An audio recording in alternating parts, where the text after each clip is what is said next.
Hi, I'm Maria Thea Harris of Velosos on social media. Welcome back to Sober 50 podcast on Organised Style. You're listening to the Top 20 Countdown series.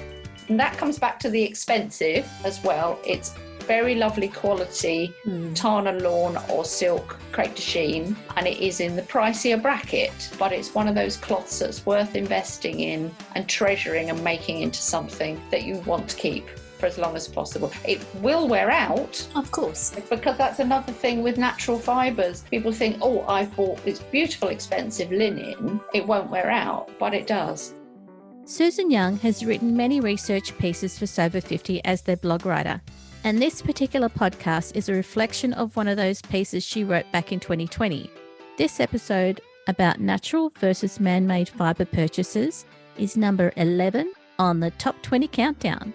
Susan Young's sewing blog is still available, and I encourage you to pop in and read the full research that she published back then. Sue, thank you again for being on the podcast for Sober 50. Sit back with your cuppa and relax while we listen to Susan Young's research piece for Sober 50. This is part 2 of Susan Young of Susan Young Sewing's blog post about her discussion around fabric choices. So we started it last week, and this is part 2 because we didn't cover everything, and today I think we're going to be able to cover everything. What do you think, Susan? Let's give it a go. Yes, let's do that. that. So much more to be discussed. And honestly, the discussion on the Sober 50 account about fabric choices and what drives their choice was quite in-depth. So I think it deserves 2 parts, doesn't it? I think you're right, yes, because the area that we didn't cover last time, we were talking about the pros and cons of natural fibres over man-made fibres, because that's become a really big topic.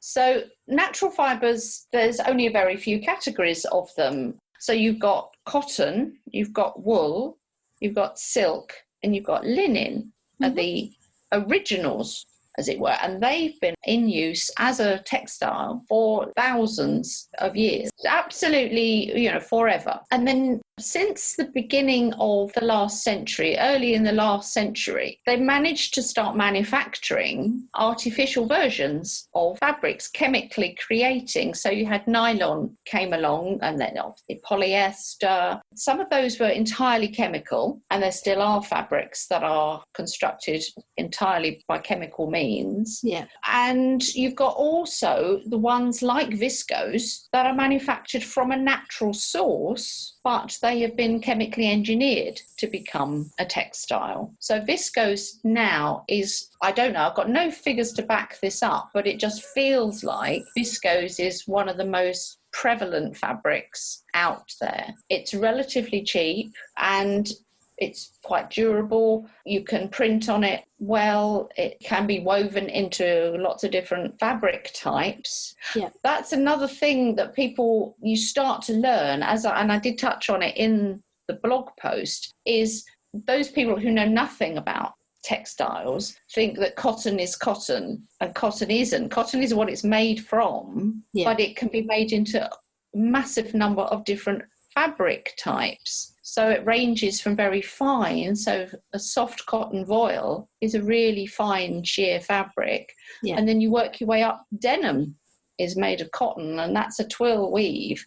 And that's so durable, really, really heavy duty, or tarpaulin or something for making tents. And they can all be cotton. That's just something that you start to learn. I had the advantage when I'm doing an O-level and an A-level and then at college. So you study fabrics and fibres a lot. I mean, I've forgotten loads of it, but I still remember enough of it that it is really, really helpful. And you can't replicate that education very quickly or easily. And much as I would really love to be able to, so people need to make their own mistakes when it comes to buying fabric. If I can help someone not make an expensive mistake, as I said last week, then that's great. I'm really happy about that. But you have to learn. I still make mistakes as well. So going back to natural fibres, particularly popular one now, because it isn't better for the planet in terms of natural fibres, is linen. Because when it comes to cotton, people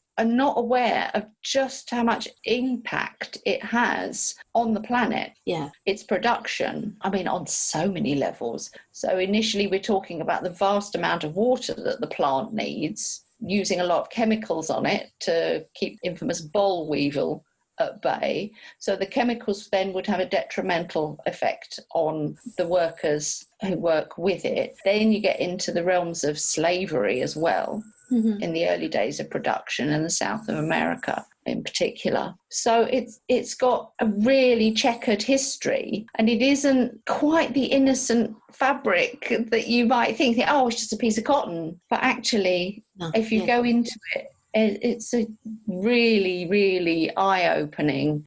And I did, in the blog, I do cross-reference the exhibition that I went to at the Victoria and Albert Museum 2 years ago, which discussed, it was a fascinating exhibition. It discusses the way forward for textiles, from where it's come from to where it's headed now. So if people haven't read that blog, I would suggest they do have a look at that one as well. It was such an eye-opener. It really was. It gave me hope. It was very upsetting in a lot of ways to see how awful the textile industry has been at times. And I'm not going to deny it probably still is in parts of the world. It's shocking. Yeah. But there is hope and there is progress, because they're looking at new ways of producing fibres and fabrics that are much more ecologically friendly, both for the planet and for humanity. So things like, there was a vegan leather that was made from grape skins, for example, which are a byproduct of the winemaking industry. And you've got Pinatex, which people, your listeners may have heard of, which is made from pineapple leaves, which again is a byproduct of pineapple production. So things like that, you think, gosh, that's terrific. That's a really good way forward, so long as they don't involve harsh chemicals. Yeah. So you can see from this, there is no easy answer. Using natural fabrics is not necessarily the best thing. Unless you know it's organically produced cotton and certified as such, then you don't know how it's been produced. That cheap cotton may be cheap in really alarming ways that you're not even thinking about. Because it's not just the fibre, it's also the dyes and the printing processes. So, and then anything else that they add into it to make it seem like it's a good quality. Yes, yeah. So there's all these hidden things that could be in there. So there's a school of thought, well, natural fiber's good, man-made fiber's bad. That's not necessarily true, because as I said in the blog post, if you think about fabrics for exercise wear, active wear, swimwear, dance wear, that sort of thing, you pretty much have to make them in something that has been entirely made man-made. Yeah. Because developments have come on in such a way. When I was at school and learning about the textiles that were new at that time, we couldn't possibly imagine the fabrics that have been developed since I was there then. So you've got wicking fabrics, for example. You run, don't you? So you want to wear the fabrics that are most comfortable for running in. Back in the day, we would have only had, say, cotton jersey, which gets damp, it gets cold. If you get too damp, it gets heavy and soggy. Now, you've got these beautiful, lightweight, wicking fabrics. They're entirely man-made. So there's a place for them. There is an important place for them. And it's no good somebody say, oh no, I only ever wear linen or I only ever wear silk. Well, that's fine. But have they considered what their underwear might be made of, what their exercise wear might be made of? That's right. So it's not as cut and dried. No, it's not. Because even swimwear, the turn of the 1900s, I think they were made from wool. That's right, yes. Yes, it was. There's a hilarious swimsuit in the Victoria and Albert Museum, probably in museums all over the world, actually. There are these really natty-looking knitted woolen or cotton knitted swimsuits, with great long legs, and they're all up to your necks and long sleeves and things. But if you try to swim in them, you probably sink in the end because they'd absorb so much water. And then you only need to look at an Elvis Presley movie with all the women who are wearing bikinis. the fabric that's being used is a woven fabric, but it's cut on the bias. It is. Sorry, I'm getting too technical. Yes, and all if they're wearing a bikini, it's like it's all boned and it's still like a really solid bra. Exactly. For it to stay there. Yes, it's fascinating to look back at what we did in the past. But you can still learn an awful lot for taking those techniques forward to be able to make successful garments in the future. That kind of brings us to old versus new fabric, doesn't it? It does. So that's another popular area. Reduce, reuse, recycle is a phrase we hear all the time now. Yes. And as a sewing community, I think a lot of us are trying to keep that in the back of our minds. So there are some really successful bloggers and writers out there, makers, who don't tend to buy new fabric anymore. They will either buy goods from charity shops, op shops, thrift shops, whatever they're called wherever you are. They will buy garments and chop them up and turn them into something else, so refashioning. Or alternatively, they will source vintage fabric, so fabric that's not new in the first place originally, but now it isn't, and it's not been used for some reason. So I know you were chatting with Marcia a couple of weeks ago, weren't you? Yeah. And she's a wonderful exponent of using vintage fabrics because the designs on them, they're completely different to what we have these days. Fashion's changed, times change. So they have a lot of interesting, particularly in the 50s, there was some terrific graphic design. Yeah. We don't seem to see a lot of graphic designs now. I don't know what, it's a lot of florals and spots and things, but back then there were some really top designers were creating fabrics for textile manufacturers. I'd really love to see her fabric stash. Yes, I would too. I would. I have to see if I can go and visit her once all this is over, the lockdown is over. It would be lovely to go and see her. She doesn't live a million miles away from me. So I did meet her at the Sew 50 meetup. She did come along. So it was lovely to meet her in the flesh. But I really would like to go and see her fabrics. I think the good thing in the UK is that you've got a lot of different ways of getting old fabric through estates and op shops and things, because the UK's been around for centuries. And of course, reusing textiles is not something new either. It's what people just did as a matter of course over the centuries. So part of the reason that there's not very many existing garments from, say, the Tudor era is because the fabric was so valuable. Even if it could be the beautiful silks that were worn by the gentry, but even the poorer cloth worn by ordinary people, it was a valuable commodity. It cost money. The people who manufactured woolen cloth became very wealthy because everybody wanted it. Everybody wanted good quality cloth. And so a fabric that you couldn't afford to waste it. So once a garment was finished with by one person, it was taken apart and it was turned into something else and handed to another person, possibly a child. So it might have gone from an adult woman and then down to a child. And then if the child didn't grow out of it, then the cloth might be turned into something else, maybe into a bag or a pair of shoes or something, or even given to a servant. So fabric was used until it literally fell apart. And we don't tend to do that. We've become used to having everything that we want when we want it. So tide is turning. I don't think we'll ever go back to that, but the tide is turning and there are some great people encouraging us to look out for older fabrics and to use them. And it's either for ethical reasons, social reasons, or just to be creative. Exactly. To have something that doesn't look like everybody else's.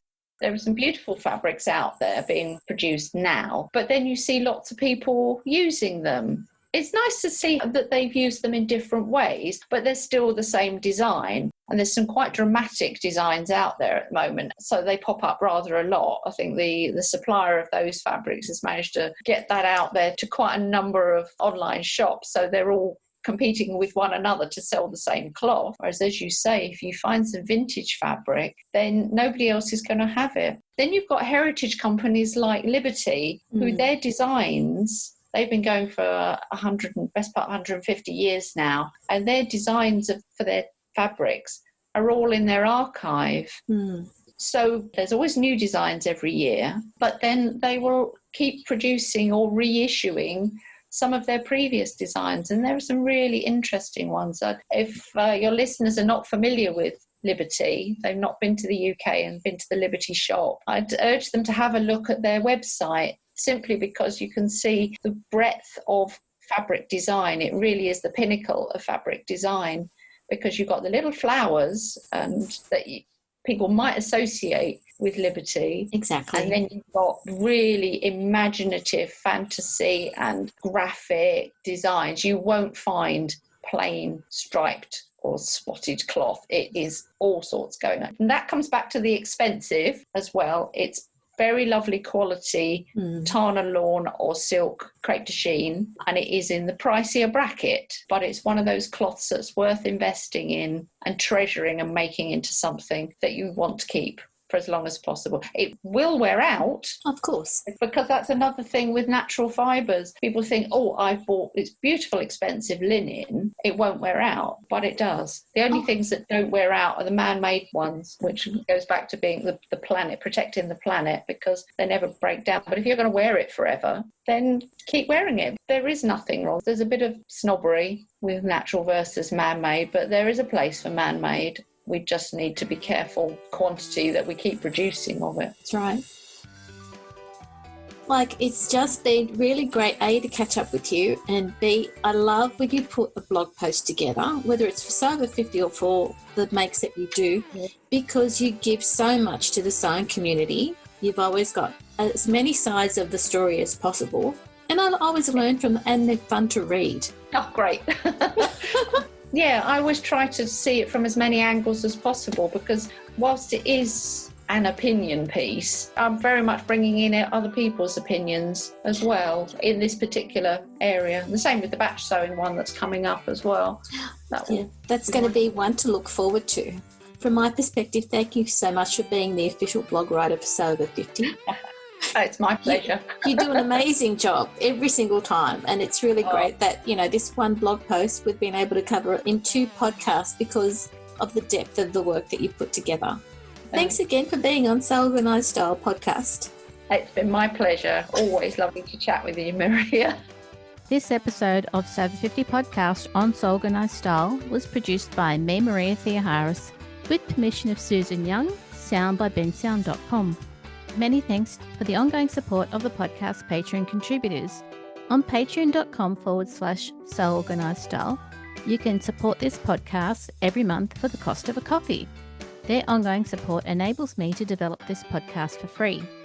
You can subscribe to Sew Organised Style podcast, but with an S, not a Z, on all good podcast apps.